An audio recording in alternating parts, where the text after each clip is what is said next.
You weren't hurt because you were too kind. You were hurt because you weren't intimidating enough to make people think twice before crossing you. That's the truth. No one ever taught you. Not school, not your parents, and certainly not the ones who discarded you without hesitation. We grew up believing that being good, honest, and selfless would be enough, that life would repay us. But Machiavelli exposed that lie centuries ago. The world doesn't honor integrity, it only respects power. His words weren't written to comfort you, but to wake you. Because if you move through life expecting fairness, if you think honesty alone will protect you, if you give kindness without limits, you're walking onto a battlefield armed with nothing but hope. Machiavelli wasn't interested in teaching how to be loved. He was interested in teaching how not to be destroyed. And if you've ever been betrayed by the one you tried to save, abandoned by someone who once clung to you, or overlooked because you never demanded to be seen, this is for you, not to make you cruel, but to stop you from living as prey. Because if you don't learn to be the wolf, the world will gladly keep you as the sheep, and sheep don't survive long. It isn't the loud wounds that break a man, it's the silent ones, the kind that pile up behind your smile, the kind no one notices. Because you were taught to endure them quietly, you gave without measure, you stayed consistent, you offered kindness, even when none came back. And still, the more you gave, the more they took, the more you forgave, the less they respected you. You dimmed your own fire, softened your edges, silenced your voice, just to be tolerated. Here's the brutal truth. Cruelty isn't rewarded the way weakness is punished. They didn't dismiss you because you were compassionate. They dismissed you because your compassion came too cheaply. They didn't fear losing you because you gave them no reason to believe you'd ever walk away. And the worst part, you mistook that for strength. You thought love meant always being available, that goodness meant no boundaries, that connection required complete openness, no armor, no walls, no silence. But Machiavelli would have told you straight you confused virtue with submission, and in doing so, made yourself expendable. In a world that worships appearance over substance, perception over truth, and control over connection, being too genuine is dangerous. That's the wound few admit to. Not the pain itself, but realizing you were never valued for who you truly were. You were merely tolerated because you made their life easier. You cried quietly, healed their cuts while ignoring your own, and gave loyalty to people who used your love as currency. The harder you tried to prove your worth, the more invisible you became, working harder, speaking softer, apologizing before you even spoke. But here's where Machiavelli's shadow enters. Survival isn't about how well you serve, it's about how shrewd you're willing to be, because there's no medal for silent suffering, no reward for bleeding quietly, no justice in a system designed to exploit those who never set limits. You didn't lose people because you weren't enough. You lost them because they knew you'd never leave. And no one values what they believe will always stay. Now the question is no longer, how do I become lovable again? The question is, how do I become someone they know better than to lose that pain you've been carrying? It's not weakness. It's evidence that you've been too open in a world that only values what it can't fully understand. So, what do you do now? You stop explaining. You stop overgiving. You stop bleeding for those who never stayed to clean the wound. You let the silence return, not because you've lost, but because you've awoken. The silent suffering was never your foe. It was your notice. Now it's time to hear its warning, because the next chapter of this journey is not about being well. It's about becoming someone the world no longer ignores. And Machiavelli, he wouldn't ask you to be brutal, but he would insist on this, that you never again permit yourself to be innocuous. Pain doesn't happen by accident. It's designed. You weren't merely unfortunate. You were conditioned, trained to do a job that works for everyone but you. Since the age you could be molded, you were instructed, be good, be kind, be modest, and perhaps somebody will love you. But nobody instructed you that in a world governed by perception, goodness without strength is not visible. And Machiavelli noticed it centuries ago. He was born in Florence, not in an era of peace, but in an epoch of political brutality. Italy was not a nation, it was a battleground. City-states such as Florence, Venice, Milan, and Rome were chess pieces, manipulated by hands that did not care about justice, but only about domination. Loyalty in that world could be bought. Honor was a disguise, and truth a coin that was flipped only when it was convenient to do so. As a boy, Machiavelli witnessed men being hung upside down from public squares, not for law-breaking, but for challenging power. He witnessed democracy being feted on the surface. Behind velvet drapes, names were rigged, votes were sold, and dissent was wiped out like a stain on a palace floor. Florence styled itself a republic, but it was a fantasy, a lovely mask, concealing the apparatus of control. That's the world he grew up in. Not a morality school, but a theatre of masks, where the survival trick was to know which one to don and when to shed. And this is the important part. You reside in the same world today. The only thing that's changed is the architecture. The actors have new faces, but the mechanism remains the same. Social media values appearance over substance. Corporations sell culture, while muffling dissent. Hypocritically, people will honor honesty in public, but punish it in private if it disrupts their comfort. So when you are asking yourself, why did your truth get rejected? Why did your vulnerability become ammunition? Why did your transparency make you the target? Know this: you were speaking truth in a room founded on illusion. And Machiavelli would tell you, you were never weak. You were just unarmed in a war. You had no idea you were fighting, because the world isn't designed to defend sincerity. It's designed to reward those who know how to use perception as a weapon. You believe that the workplace rewards equality. Consider again. It rewards compliance disguised as team spirit. You believe that contemporary relationships reward vulnerability only when it's aestheticized, curated, and timed. What stings the most is not that you played the wrong game. It's that no one warned you that you were playing one. But that's what Machiavelli gives you. Not comfort, not fairness, clarity. He wasn't writing to the dreamers. He was writing to the disillusioned, the ones who peeked behind the curtain and saw that this world isn't evil. It's simply brutally indifferent. And if you wish to make it through, you have to know how it really works. Because until you do, you'll continue to mix up being liked and being safe. You'll keep mistaking being needed for being respected. You'll keep trusting in systems that were never designed with you in mind. This is not about being cynical. It's about being aware, because the worst thing in the world is being manipulated, and the second worst is never even noticing that it happened. And the second most deadly thing in the world is a man who still believes the world is fair. If this hurts, good. That means you're waking up. Because in the next section we discuss the traps that you keep walking into and the unseen habits that leave you powerless. You weren't born weak. You were simply taught to be, taught to apologize when silence would have been louder, taught to give too much, expecting that they'd finally value you for your worth, taught to remain when remaining meant leaving yourself behind. These weren't simply choices, they were habits, unseen strings knitted into your mind, connected to a notion you never challenged, that if you were good enough, they wouldn't depart. That is the error though, isn't it? You felt your worth was something to be verified by others, that being eternally patient, eternally forgiving, eternally accessible, would make you indispensable, and yet you were denied. The ones you gave the most to gave you the least, the ones you never made wait, made you wait, and the ones you imagined would stay, only stayed as long as you didn't ask for anything. Let's lay it out. Kindness without strength becomes currency in someone else's exchange. You weren't cultivating love, you were funding someone else's ease. You mixed up loyalty with fear of solitude. You confused silence with virtue. You labeled self-betrayal as empathy. And the worst, you became proficient at it.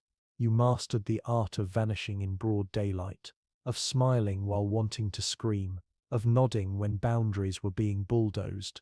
You rationalized that bearing pain silently made you noble. But Machiavelli would not agree, because he knew something that everyone never wishes to speak aloud. Those who do not comprehend power always come first in getting punished by it. He saw kings get toppled, not because they did not have heart, but because they did not have a plan. He saw good men get killed, not because they were wrong, but because they confused moral righteousness with armor.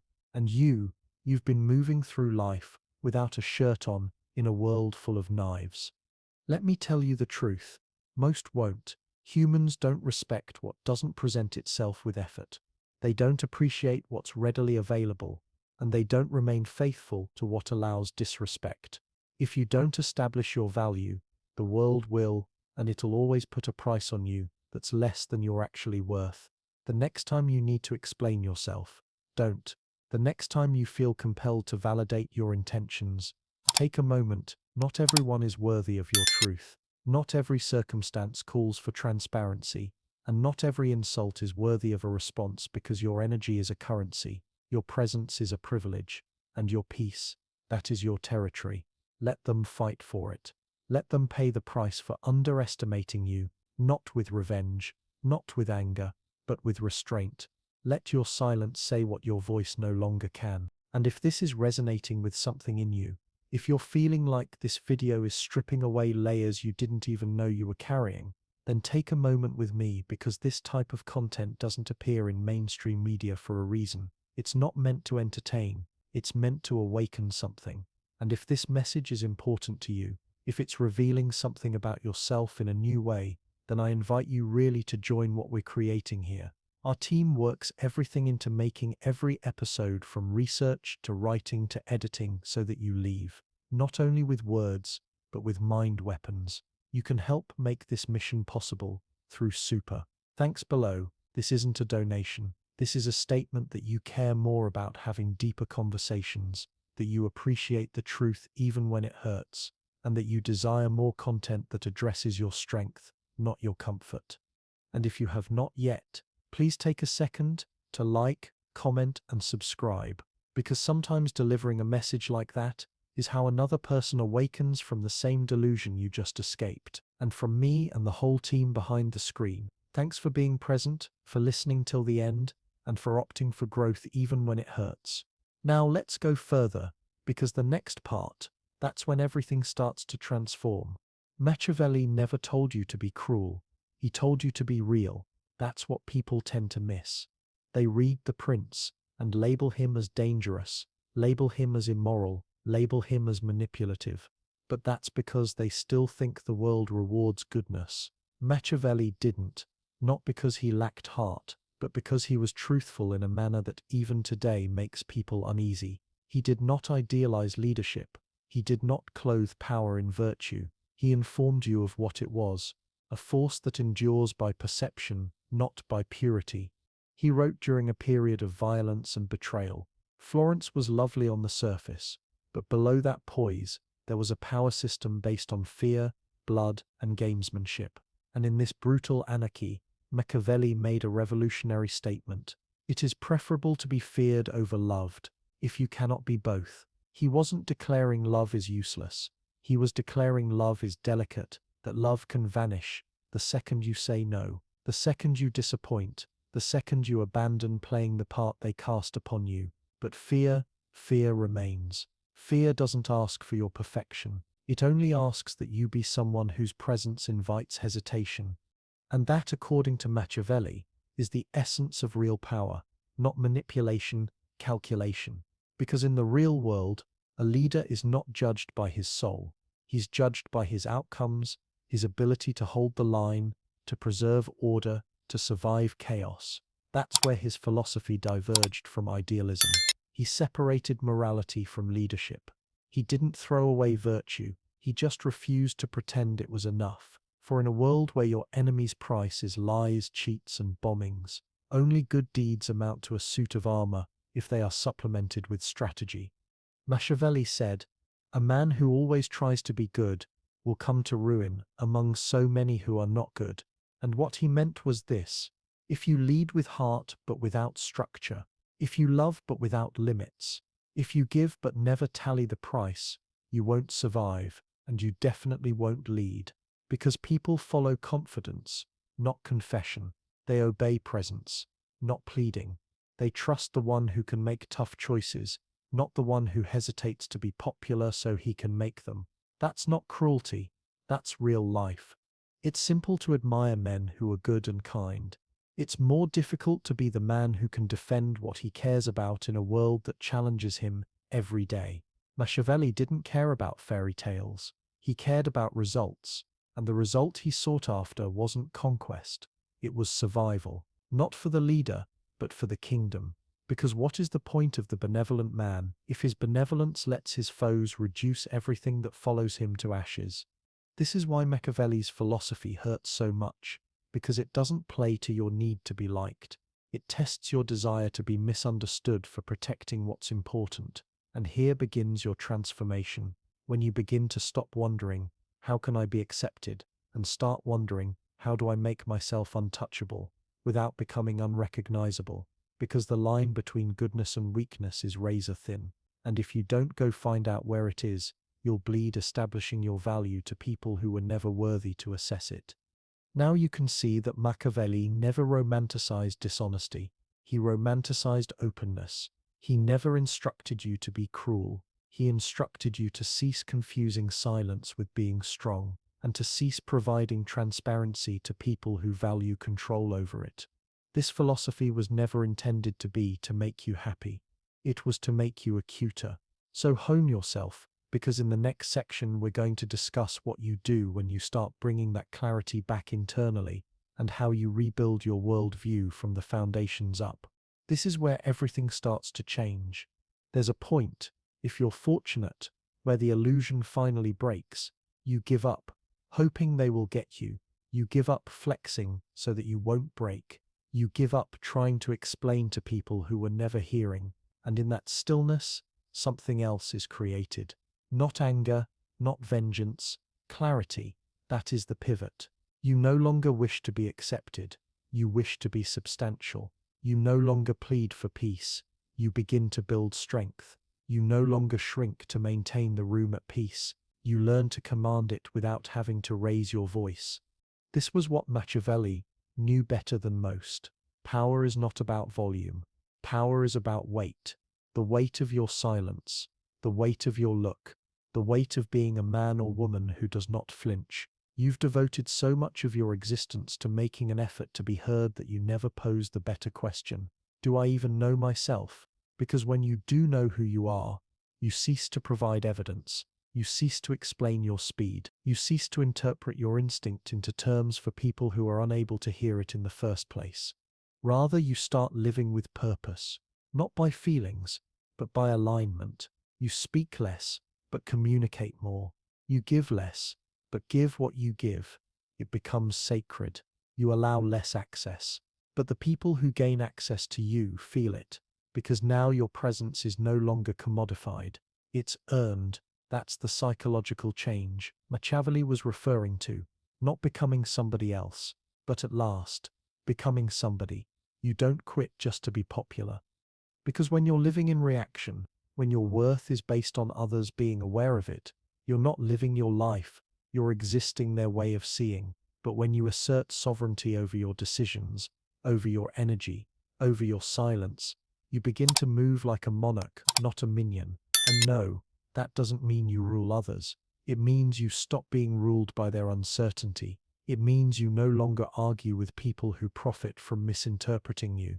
It means your no is silent, but firm. Your boundaries unmarked but absolute, and your presence no longer a safe space, but a mirror of the strength of someone who's had enough bleeding for the unappreciative. This is how you become the man or woman who no longer needlessly defends your identity. You've outgrown having to be gentle so they can feel secure. You've outgrown the myth that good doesn't ever hurt. And you've learned that sometimes quiet isn't peace, it's consent. And that ends here, because now your clarity is more piercing than your compassion, your gut louder than their thoughts, and your self-worth no longer up for debate.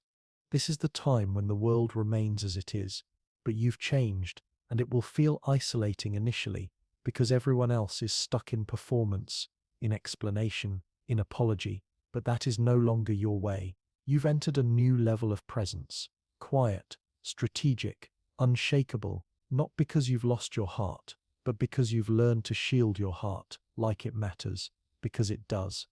And when you finally sense that shift take hold in your bones, you'll no longer chase, you won't beg, you won't shrink, you'll walk, you'll hold your line, and you'll let the world catch up to you.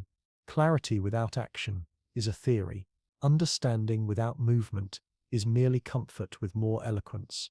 Now it's time to make it tangible, because the world does not change when you think differently. It changes when you move differently.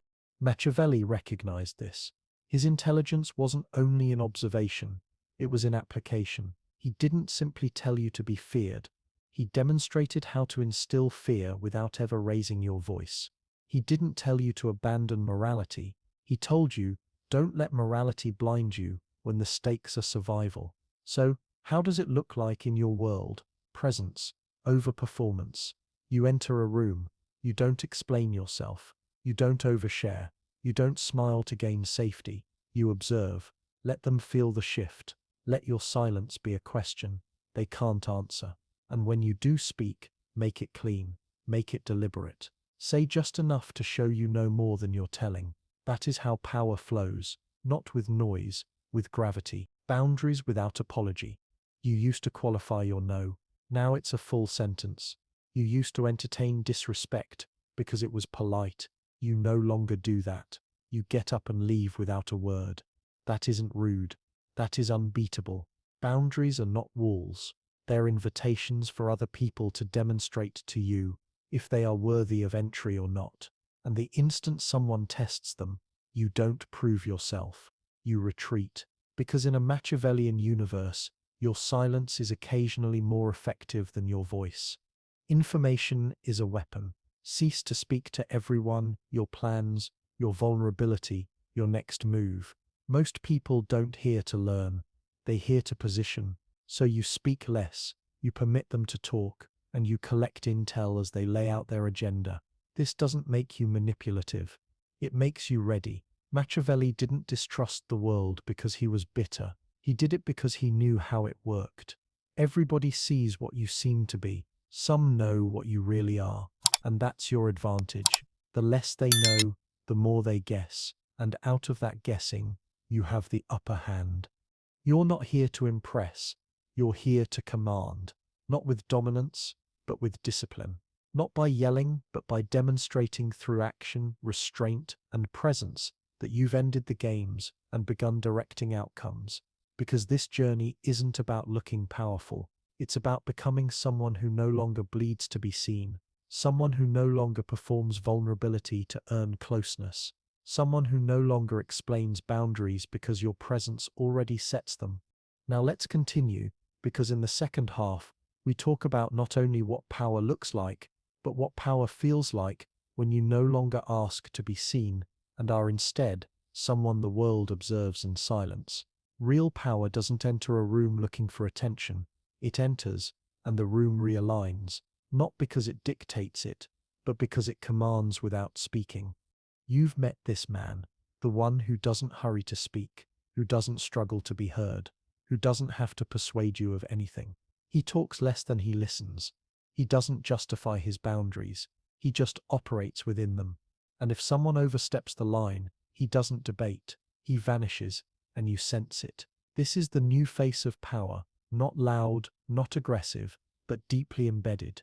It's the man who went through hell and returned with a backbone made of quiet. It's the woman who no longer made herself smaller so other people could feel big. It's the human being who has learned to occupy presence without ever needing permission.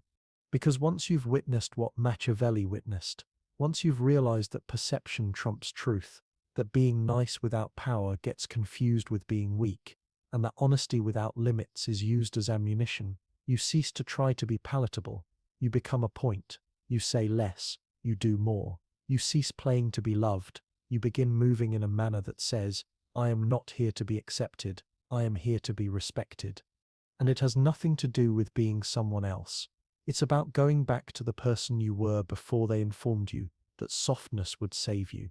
You can remain kind, remain generous, remain warm, but it's no longer unconditional because your energy has conditions now. You're no longer the man who bleeds just to keep the peace. You're no longer the woman who swallows truth to avoid tension. You've paid the price for that. You've existed the cost of going missing for people's convenience. Now you appear differently, not with ego, with presence. You occupy space not to overpower, but because you finally quit apologizing for being. You've quit explaining who you are, because now you know. You've quit acting confidence, because now you're it, and the world notices. They might not know it, but they sense it. That is the new face of power. It is subtle, it is it is self-contained. It doesn't have to be legitimized, because it is anchored in something deeper than applause. It is anchored in sovereignty, the unshakable clarity that declares, I do not owe you my soul, my softness, or my silence, because you've already attempted to live the other way, and it cost you more than people knew. Now there are no more performances, no more negotiation of your identity, just presence. Still, focused, unmovable, not because you've become cruel, but because you've become clear, and clarity is a language the world can't ignore. At some moment, you come to the fork, you've gazed behind the curtain, you've grown beyond the illusion, you've ceased apologizing for being difficult to manipulate, and now you stand at the intersection of two paths, one that leads to power, and one that leads to the concept of peace. But let's be real, nobody verbalizes. Peace sounds great, but in a world constructed on strategy, perception, and control, peace without power is merely surrender with more elegant terminology. Machiavelli knew this. He opted for power and paid with exile, ridicule, and centuries of confusion. Not that he was wicked, but because he had the courage to say what few ever acknowledge. If you wish to keep what you love safe, first you have to become someone the world knows better than to mess with. You can't possess peace if you can't defend it. You can't maintain love if you require it more than the one you're giving it to. You can't expect respect if you've conditioned the world to view you as being replaceable. And that's what all this has all been building towards, this point, where you finally ask yourself, not how do I prevent conflict, not how do I remain soft enough to be liked, but what am I willing to become in order to never again be powerless? Because power isn't noise, it is not aggression, it's not domination, it's clarity, clarity that makes consequences, it's existence, that doesn't beg to be respected, but makes disrespect expensive, it's stance, not posturing, it's operating in the world, not out of fear, but with stillness so profound it unbalances the chaos surrounding you. And yes, it means being misunderstood. It means releasing the desire to be liked. It means selecting strength when your softness pleads for permission, because power is isolating, but peace without power is not secure. So here's the true choice. Do you desire the sort of peace that is contingent upon remaining small, or do you desire the sort of peace that exists from understanding no one steals from you anymore with impunity? You've attempted the first, you've experienced it. You shrunk, you bent, you remained quiet, and it didn't keep you safe. It only showed people that your kind heart had no backbone to back it up. Now you're wiser, and now you decide to become someone who isn't controlled by validation, someone who doesn't trade worth for love, someone who is able to love so deeply, but never at the expense of their own self-worth. That's the type of peace worth having, the type that holds firm, the type that safeguards, the type that doesn't beg, it states. Whatever you're walking into next, resist the temptation to pray for mercy. Do not ask for the burden to be lifted, nor for the crowd to notice you, nor for the noise of the world to finally quiet down so you can speak. Ask only for one thing, the clarity to never again surrender yourself to victimhood, because the truth is, the world doesn't pause for your goodness, nor does it rearrange itself to reward your sincerity. It moves forward without hesitation, it replaces, it calculates, it adapts, and if you want to endure, if you want to cut through the endless substitutions, you must become the kind of force that cannot be overlooked, a presence that is undeniable, not through noise, not through intimidation, but through the unshakable recognition of who you are and who you were never meant to be. You were not placed here to be harmless. You were placed here to be unbreakable, yet they told you to wait quietly, to stand in line, to be patient. They told you to soften your edges, to suppress the sharpness of your flame, so the world might cradle you comfortably, without the inconvenience of being burned. But you were never made to fit comfortably into anyone's grasp. You were never built to be pleasant, to be palatable, to be harmless. That fire within you, the one they accused of being too much, the one you smothered under layers of politeness and restraint, was never your flaw. It was your signal. It was the warning bell that your life was meant to carry something heavier than ease, that your existence was never meant to decorate a room, but to shift the very axis of it. They conditioned you to feel guilty for desiring power, but never guilty for handing it away. They taught you to muzzle your instincts, while applauding those who used cunning and strategy to climb higher. They celebrated control in others, while shaming it in you. But now the veil is gone. Now you see what they never wanted you to realize. You were never meant to beg, to chase, or to wait for someone's selection. You were meant to become, to transform into a presence that silence itself cannot ignore, that manipulation cannot breach, that chaos cannot disturb. This is not about inspiring fear. It is about ending the cycle of asking for permission to operate at your full power. You owe nothing of your softness to a world that has repeatedly consumed it without care. What you owe is your sovereignty, your unshakable right to exist in your full form. So the question is, what will you do with this moment? Will you close this message and return to the performance, back to shrinking, back to rehearsing humility in the name of acceptance? Or will you name this instant for what it truly is, the turning point, the dividing line where everything shifted? Understand this. It will not be your volume that changes your life. It will be your clarity. No more apologies for what you were born to carry. No more explanations for why you will not play small. No more waiting in silence for the invitation that will never come. This is your threshold, the place where survival is no longer the aim, because sovereignty has replaced it. And if they still fail to understand you, good. That is the proof that you have finally stepped beyond their control. Welcome to the chapter they cannot write for you. Welcome to the version of yourself who no longer watches, no longer waits, but becomes, and in this becoming the world, whether it admits it or not, has already felt the tremor of your arrival.